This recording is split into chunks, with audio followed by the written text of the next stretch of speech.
Hello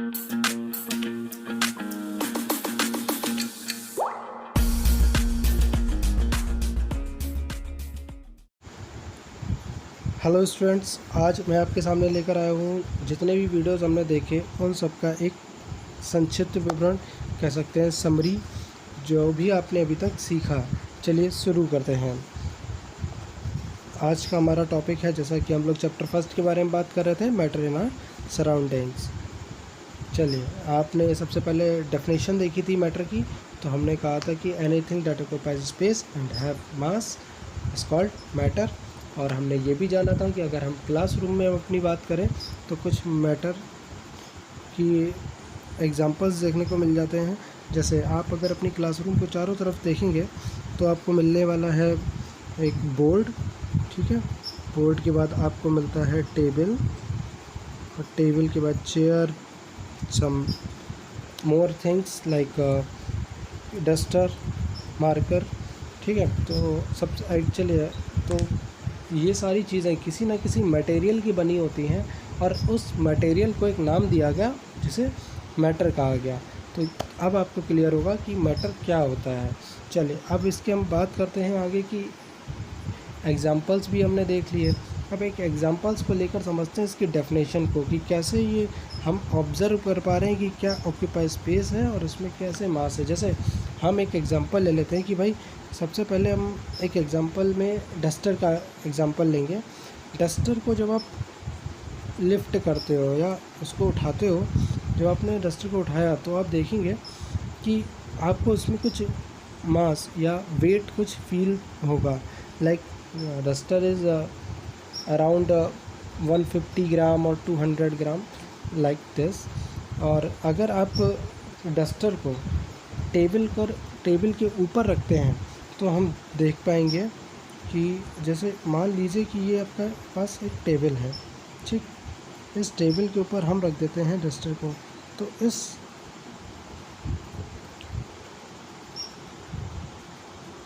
duster आप देखेंगे कि कुछ स्पेस कवर कर रहा होगा टेबल के ऊपर, ठीक है। तो ये हो गया ऑक्यूपाई स्पेस। और जब आपने उसे उठाया था तो उसमें था कुछ 200 ग्राम तक वेट। तो हम कह सकते हैं कि ऐसी डस्टर में स्पेस भी कवर अप कर रहा है और उसमें मास भी है। तो ऐसी चीज़ें जो भी होंगी वो सारी मैटर कहलाएंगी, ठीक है। अब कुछ एंशिएंट फिलोसफर्स थे जिन्होंने बताया कि भाई मैटर कुछ 5 एलिमेंट्स का बना हुआ होता है, जिसमें पहला था air, earth, fire, sky and water, ठीक है। तो ये इन सभी तत्वों को एक टर्म दिया गया और टर्म कहा गया पंच तत्व। आप यहाँ पर मेंशन भी किया मैंने, देख पाएंगे कि पंच तत्व, ठीक। तो इतनी बात मेरे ख्याल से आपको सारी क्लियर हो गई होगी। और हाँ, मैं आपको फिर से एक बार बता दूं कि ये आप इसके सब के नोट्स बनाते चलिएगा, ये आपको बहुत हेल्प करने वाले हैं आगे फ्यूचर में आपके एजुकेशन की। मतलब आप जो भी अभी क्लासरूम में पढ़ेंगे तो आपको और इजी वे में समझ में आ जाएगा, ठीक। चलिए, और ये आपका एक तरीके से असाइनमेंट भी है कि आपको नोट्स अपने तैयार करेंगे, और जब आपका स्कूल्स ओपन होंगे तब आप हमें ये दिखाइएगा भी, तो आपका ये सारी चीज़ें चेक भी कर ली जाएंगी। चलिए, नेक्स्ट हम लोग बात करने वाले हैं characteristics of particles of matter के बारे में। मतलब क्या क्या विशेषताएं होंगी मैटर की। तो हम कहेंगे कि मैटर जो होता है वो स्मॉल टाइनी पार्टिकल से मिलकर बना होता था। तो ये भी क्लियर है। आपने कुछ एक्टिविटीज़ भी करके देखी हैं। आपने आपको याद दिला दूं कि आपने एक वाटर का एक जार लिया था, ठीक है। जैसे एक जार लिया था और उसमें 50 ml वाटर फिलअप कर लिया था। अगर 100 ml का जार था तो आपने इसका 50% मीन्स 50 ml वाटर फिलअप कर लिया था, और उसमें एक some amount of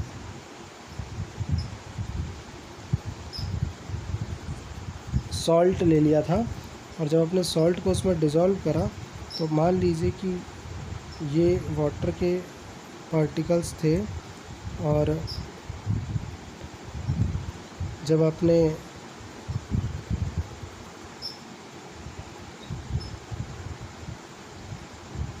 salt dissolve किया तो सॉल्ट के जो पार्टिकल्स थे वो मिड सेक्शन के या इनके बीच में स्पेसेस में डिज़ोल्व हो गए थे, और जिस वजह से हमारा जो अमाउंट था, वाटर की वॉल्यूम थी, वो भी इंक्रीज़ नहीं हुई थी। ठीक है, यहाँ पर मैंने इस फिगर में जो रेड वाले सर्कल्स हैं ये वाटर के पार्टिकल्स हैं। ठीक है, कलर चेंज कर लेते हैं, थोड़ा विजिबल कम हो रहा है। ठीक, तो ये जो रेड वाले हैं ये वाटर के हैं, और ये मान लीजिए जो ब्लू वाले हैं ये है सॉल्ट के। ठीक, तो अब आपने जब सॉल्ट डिज़ोल्व किया था तो आपने देखा था कि इसका जो वॉल्यूम है 50 ml वो उतना ही रह रहा था, चेंज नहीं हो रहा था। ठीक है, अब आपने जिस इस फिगर में आपने अभी जो बनाया था इसमें आपने देखेंगे तो इनके जो मॉलिक्यूल्स हैं उनके बीच में स्पेस भी देखने को मिल रहा था। इस स्पेस को एक नाम दिया गया, इंटर मॉलिक्यूलर स्पेस। ओके,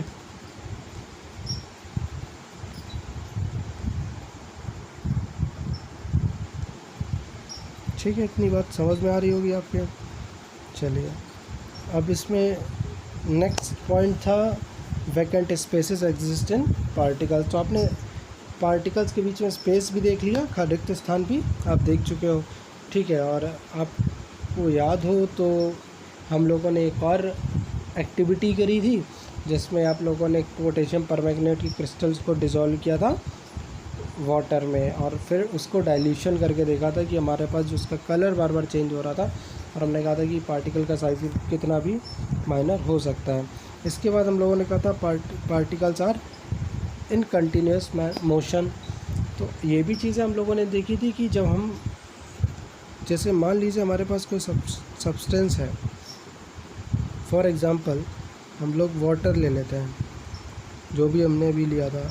मान लीजिए हमारा ये वाटर फिल्ड अप है और उसके बीच में है, ये मान लीजिए पार्टिकल हो गए वाटर के। ठीक, इनके बीच में होता है स्पेस, आप देख पाएंगे। ठीक, अब क्या होगा कि जब हम इसे हीट अप करेंगे तो इनके बीच का स्पेस और ज़्यादा बढ़ जाएगा, और ये अपनी स्टेट को चेंज कर लेंगे, और जब 100 डिग्री सेंटीग्रेड पर आ जाएंगे तो अपनी ये वाटर से गैस स्टेज में चले जाएंगे, तो जिसमें आपकी स्टेट चेंज हो जाएगी, उनके पार्टिकल्स के बीच की बॉन्ड था वो ब्रेक हो जाएगा।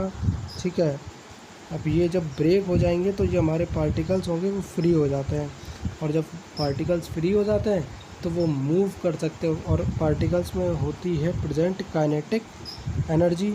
ठीक, और जब काइनेटिक एनर्जी अभी तक जब तक बॉन्ड थी, मान लीजिए कि हमारे पास ये पार्टिकल्स और उनमें है kinetic energy.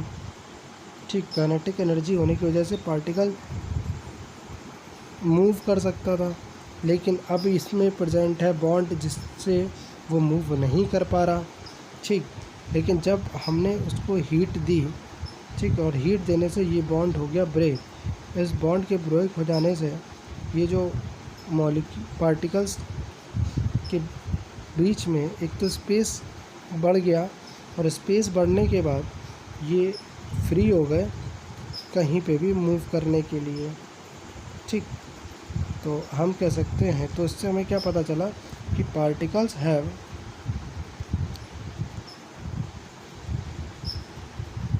Continuous motion.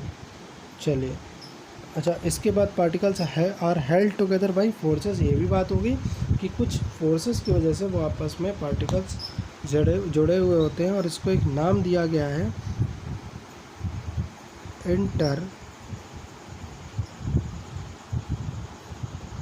Molecular force of attraction. एक बार मैं फिर से राइट डाउन कर रहा हूँ और इसको आप लिख लीजिएगा। ये जो फोर्स की बात की गई है इसको कहा जाता है inter molecular force of attraction. ठीक,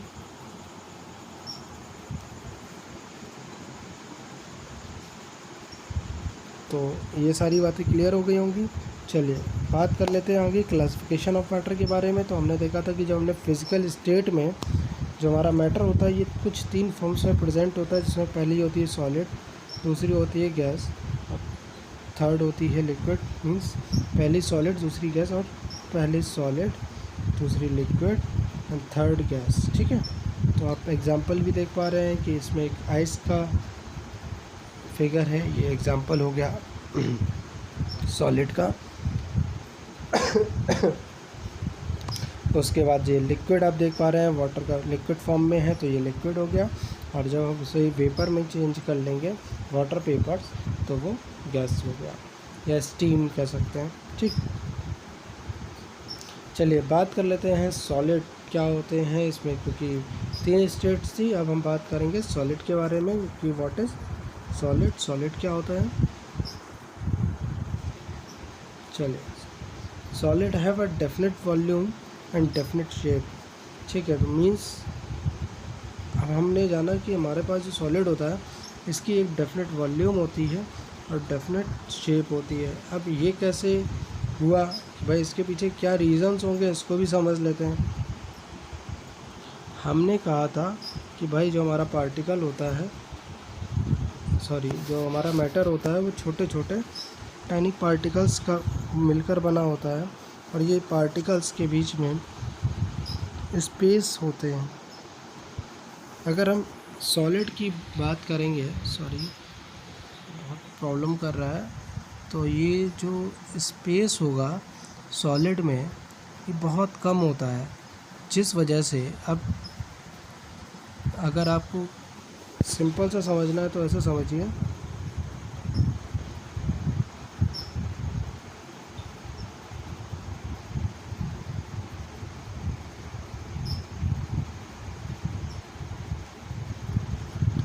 मिनिमम स्पेस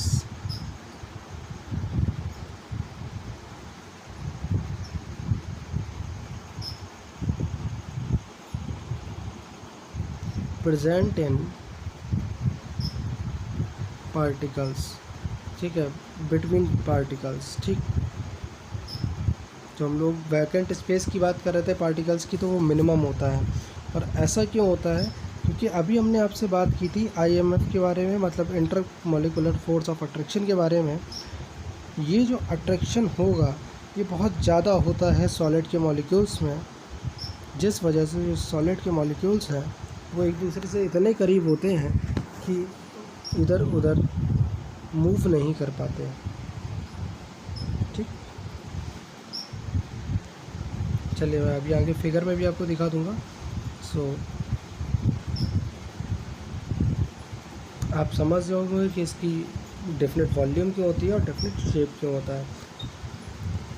शेप भी डेफिनेट इसलिए कहा गया है कि जब उनके बीच में स्पेस नहीं होगा तो वो कंप्रेस नहीं हो सकते, वो ब्रेक, जब हम आउटर फोर्स लगा देते हैं और वो फोर्स एक अगर हाई अमाउंट में होता है तो ब्रेक हो जाएंगी चीज़ें, ना कि उसकी शेप में चेंजिंग्स आएंगे।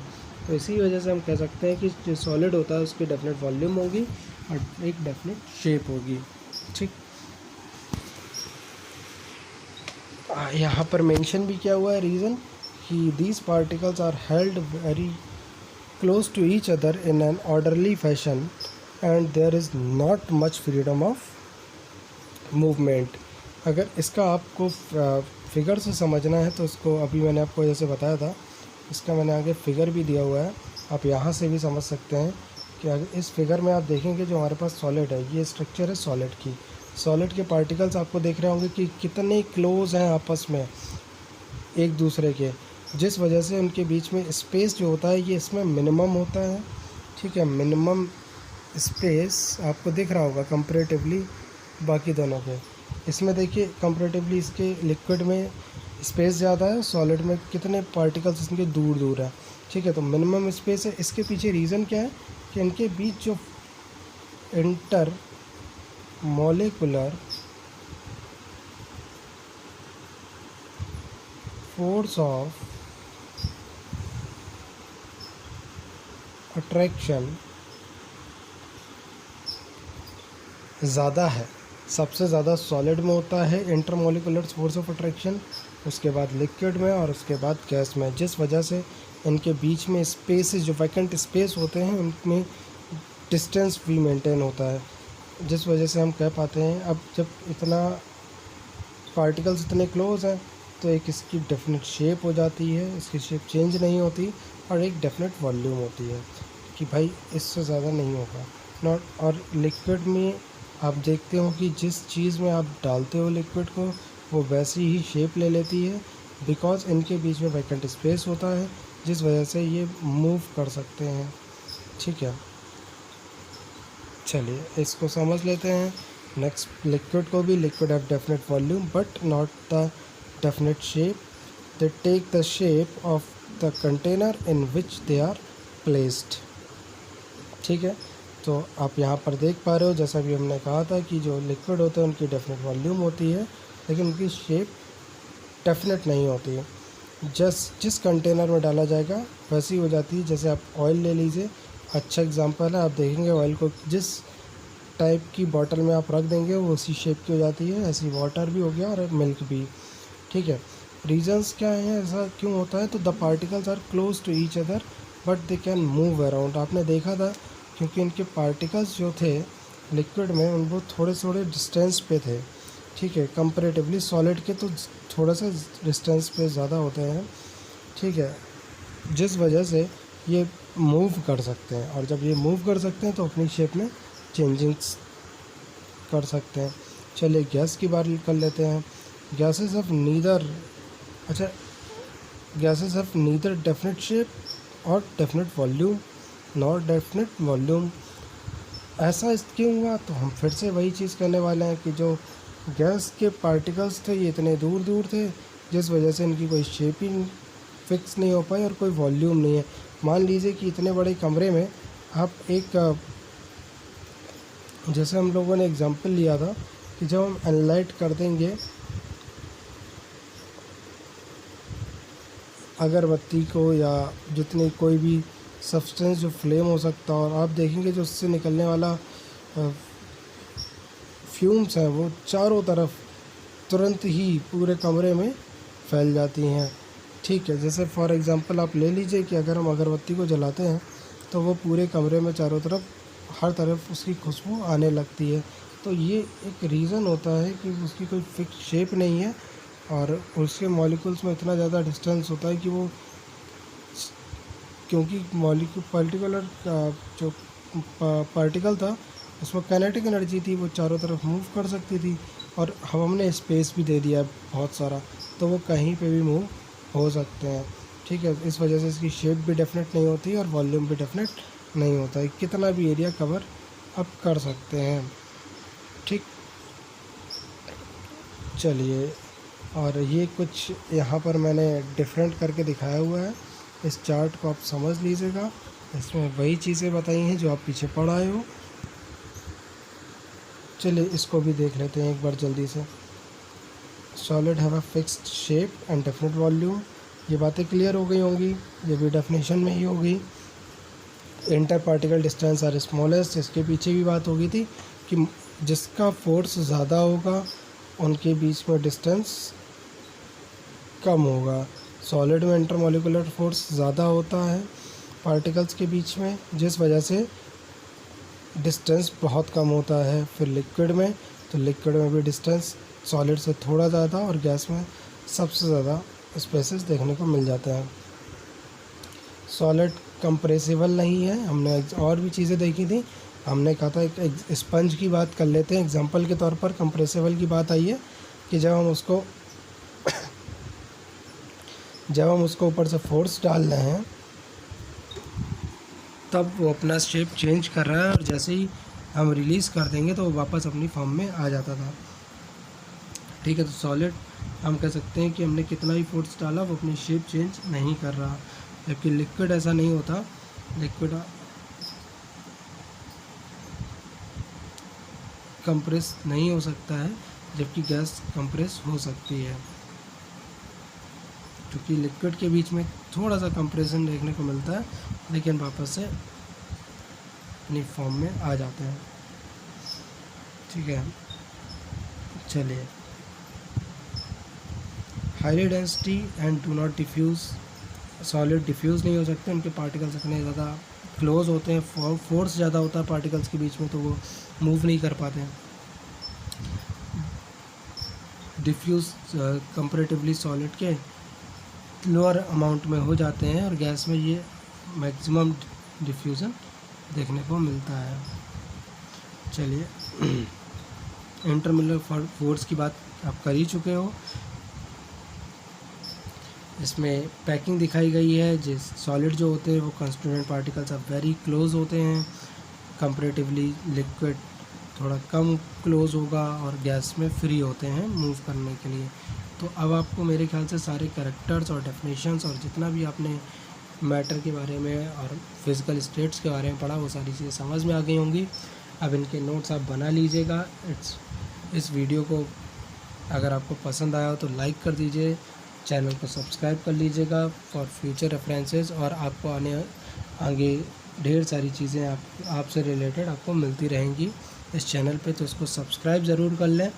और अगर आपको कुछ भी समझ में ना आया करे, या कुछ आपको लगता है कि ये टॉपिक और डिस्क्राइब करना चाहिए था सर को, तो आप नीचे कमेंट सेक्शन में जाकर इस वीडियो के बता दिया करिए, जिससे कि मैं आपके लिए और ज़्यादा कोशिश कर सकूं समझाने की, और आपको चीज़ें समझ में आए। ठीक है, आज के लिए स्टूडेंट्स इतना ही। वो आशा करता हूँ कि आपको ये वीडियो पसंद आई होगी, और एक बार फिर से मैं कहूँगा कि अगर आपको पसंद आई है तो इसको लाइक करिएगा और चैनल को सब्सक्राइब जरूर कर लीजिएगा आप अपनी बेहतरी के लिए, जिससे कि कोई भी चीज़ आपको, कोई भी इन्फॉर्मेशन अगर आती है तो वो आपको ईज़िली मिलती रहे। Thank you class.